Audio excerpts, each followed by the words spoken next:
Iran యుద్ధం విషయంలో Trump కీలక నిర్ణయం తీసుకున్నారు. ఆ దేశంపై తలపెట్టిన సైనిక దాడి ప్రణాళికలను రద్దు చేసుకోనున్నట్లు వెల్లడించారు. హర్మూజ్ను తిరిగి పూర్తిగా తెరవడం, ఇరాన్ అణుముప్పును అంతం చేయడం వంటి అంశాలతో కూడిన ఒప్పందాన్ని ఖరారు చేయడానికి మరింత సమయం కావాలని ఇరాన్, ఇతర పశ్చిమ దేశాలు కోరినట్లు ట్రంప్ తెలిపారు.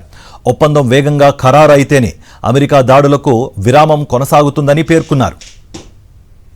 రెండో ప్రపంచ యుద్ధం తర్వాత ఎన్నడూ చూడని స్థాయిలో సైనిక శక్తితో ఇరాన్పై దాడి చేయడానికి అమెరికా సన్నద్ధంగా ఉందని, తాము కొట్టే శక్తి భరించలేకనే ఇరాన్ తమను వేడుకుంటోందని ట్రంప్ చెబుతున్నారు.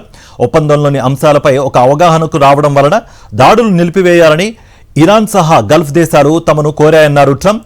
దీంతో ప్రపంచ ప్రయోజనాలను దృష్టిలో ఉంచుకుని దాడులను ఆపేస్తున్నట్లు ట్రంప్ ప్రకటించారు.